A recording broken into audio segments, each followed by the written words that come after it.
নবীজি বলছেন সাল্লাল্লাহু আলাইহি ওয়াসাল্লাম, একটা মৃত গাধাকে দেখে বলছেন, সাহাবীরা তোমরা কি কেউ এই গাধাটাকে 1 দিরহামের বিনিময়ে কিনবে? কান কাটা, মৃত, বলে আছে, এই গাধাটাকে কিনবা 1 দিরহাম দিয়ে? সাহাবীরা বলছেন, মাংনা দিলেও তো কিনবো না। ইয়া রাসূলুল্লাহ, যদি ফ্রিও কেউ দেয়, বিনামূল্যে দেয়, তাও তো নিব না। তখন নবী সাল্লাল্লাহু আলাইহি ওয়াসাল্লাম বলছেন, এটাই হচ্ছে আল্লাহর কাছে দুনিয়ার এক্সাম্পল। ওই মৃত গাধা তোমাদের কাছে যতটা না ইম্পর্টেন্ট, যতটুকু মূল্য রাখে, আল্লাহর কাছে এই দুনিয়া তার চেয়েও কম মূল্য রাখে। তো এই দুনিয়াতে তো সব ফয়সালা হবে না। আমরা তো হতাশ হয়ে যাই না যে দুনিয়াতে এমন কেন, এটা কেন, ওইটা কেন। দুনিয়া এটারই জায়গা। দুনিয়া সব কিছুর কনক্লুশনের জায়গা না, সব কিছুর পরিসমাপ্তির জায়গা হচ্ছে কিয়ামতের মাঠ। ওই দিন যে সফল সে সফল, যে ব্যর্থ সে ব্যর্থ। দুনিয়ার বাড়ি গাড়ি, স্ট্যাটাস, চাকরি বাকরি, ইজ্জত সম্মান, এটা সাফল্য ব্যর্থতার মানদণ্ড নয়, চূড়ান্ত মানদণ্ড নয়। চূড়ান্ত মানদণ্ড কি? ফামান যুহজিহা আনিন নার ওয়া উদখিলাল জান্নাহ ফাকাদ ফাজ। যাকে জাহান্নাম থেকে বাঁচানো হবে, জান্নাতে প্রবেশ করানো হবে, পুলসিরাত পার হতে পারবে, এই একমাত্র ব্যক্তি সফল। সাফল্যের সংজ্ঞাটা জেনে রাখবেন, তাহলে আপনি দুনিয়াতে হতাশ হবেন না ইনশাআল্লাহ। এবার কি হলো, যখন আদম আলাইহিস সালাম সমস্ত নাম শিক্ষা দেওয়া সমস্ত নাম বলে দিলেন, এখানে নাম মানে কিন্তু খালি নাম নয়, জ্ঞান বলে দিলেন, তখন আল্লাহ রাব্বুল আলামিন ফেরেশতাদেরকে বললেন, তোমরা সবাই এখন আদমকে সিজদা করো। ওয়া ইয কুলনা লিল মালাইকাতি ইসজুদু লি আদম। আল্লাহ পাক এবার বলছেন, আমি সমস্ত মালায়েকাকে বললাম তোমরা আদমকে সিজদা করো। ফাসাজাদু, সবাই সিজদা করলো, ইল্লা ইবলিস, ইবলিস সিজদা করলো না। কেন করলে না? ইবলিসকে বলা হচ্ছে, ইয়া ইবলিস মা মানাকা আল্লা তাসজুদা ইয আমারতুক।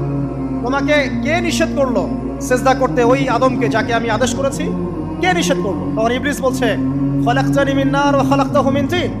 আমাকে সৃষ্টি করেছেন আগুন দিয়ে, আর আদমকে সৃষ্টি করেছেন মাটি দিয়ে, আমি কিভাবে তাকে সিজদা করতে পারি? ইবলিস বলতে চাইলো যে আপনি যে বলছেন আদমকে সিজদা করো, আদম তো মাটির তৈরি, আমি তো আগুনের তৈরি, তাহলে আপনি ভুল বলছেন। নাউজুবিল্লাহ। আগুন কেন মাটির সামনে নত হবে? মাটি আগুনের সামনে নত হওয়া উচিত। তার কেয়াস হচ্ছে এমন, কেয়াস মানে কি? তার এটা কি? হ্যাঁ, তার এটা যুক্তি, তার এটা যুক্তি এবং দর্শন যে আমি কেন তাকে সিজদা করব? আমি তো আগুনের তৈরি, আর আদম হচ্ছে মাটির তৈরি। তো খালাকতাহু মিন নার ওয়া খালাকতানি মিন তিন, খালাকতানি মিন নার ওয়া খালাকতাহু মিন তিন। আমাকে সৃষ্টি করেছেন আগুন দিয়ে, আদমকে সৃষ্টি করেছেন মাটি দিয়ে। আবা ওয়াস্তাকবারা, আল্লাহ পাক বলছেন সে উদ্ধত হলো এবং অহংকার প্রদর্শন করলো। আর আল্লাহ পাক অনেক কিছু মাফ করে দেন, কিছু কিছু বিষয় আল্লাহ পাক মোটেই পছন্দ করেন। তার মধ্যে একটা হচ্ছে অহংকার, তার মধ্যে একটা হচ্ছে শিরক, তার মধ্যে একটা হচ্ছে অন্যের হক নষ্ট করা, তার মধ্যে একটা হচ্ছে আদম সন্তানকে হত্যা করা, তার মধ্যে একটা হচ্ছে বৃদ্ধ বয়সে ব্যভিচার করা, তার মধ্যে একটা হচ্ছে মুরতাদ হয়ে যাওয়া। ওই যে খ্রিস্টান হয়ে যাচ্ছেন না, খালি মরেন তারপর বুঝবেন, খালি মালাকুল মউত আসুন তারপর বুঝবেন। আল্লাহ রাব্বুল আলামিন বলছেন তার রাসূলের মাধ্যমে, কেউ যদি সাক্ষ্য দেয় আল্লাহ ছাড়া কোনো মাবুদ নাই, মুহাম্মদ সাল্লাল্লাহু আলাইহি ওয়াসাল্লাম শেষ নবী, ঈসা ইবনে মারইয়াম আল্লাহর প্রেরিত নবী, আল্লাহর পুত্র নন, জান্নাত সত্য এবং জাহান্নাম সত্য, এই 5টা বিষয় যদি কেউ সাক্ষ্য দেয়, ইনশাআল্লাহ সে জান্নাতে যাবে, তার আমল যেমনই হোক না কেন।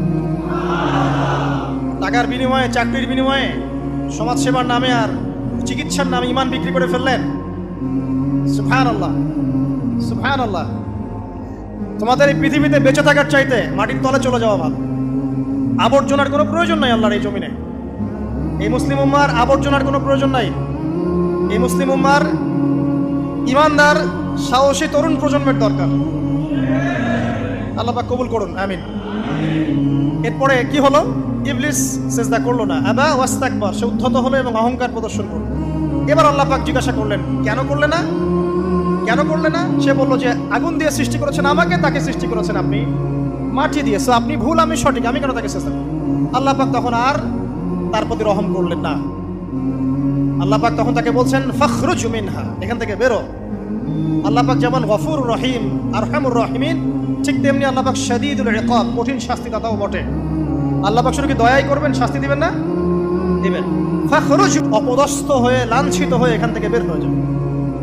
এখানে অহংকার করার অধিকার তোমাকে দেওয়া হয় না, এখান থেকে বের হয়ে যাও। এবার ইবলিস বের হয়ে যাচ্ছে। বের হয়ে যাওয়ার সময় ইবলিস বলছে রব্বি, কি বলছে? রব্বি। দেখেন, ইবলিস আল্লাহকে বলছে রব্বি, মানে ইবলিস আস্তিক। ইবলিস কি আস্তিক? ইবলিস আল্লাহ বিশ্বাস করে। ইবলিস বলছে রব্বি, হে আমার রব, আনজিরনি ইলা ইয়াউমি ইউবআসুন, আমাকে কিয়ামত দিবস পর্যন্ত অবকাশ দেন। আমাকে তো বের করে দিচ্ছেন, ঠিক আছে, আমাকে কিয়ামত দিবস পর্যন্ত অবকাশ দেন। শব্দ চয়ন হচ্ছে রব্বি, হে আমার রব। মানে ইবলিস কিন্তু নাস্তিক না। তাহলে এখন যারা এই যে এথিজমে বিশ্বাস করছেন, আসলে এরা কেউ নাস্তিক না, এরা ইসলাম বিদ্বেষী। কখনো দেখবেন না তাদেরকে অন্য ধর্মের কোনো বিষয় নিয়ে কটু মন্তব্য করছে, প্রশ্ন উত্থাপন করছে, এমনটা খুব কমই দেখবেন। এদের যত মাথা ব্যথা ইসলাম নিয়ে। এখানে দেখেন ইবলিসের কথা বলছি, ইবলিস কিন্তু আস্তিক। ইবলিস কি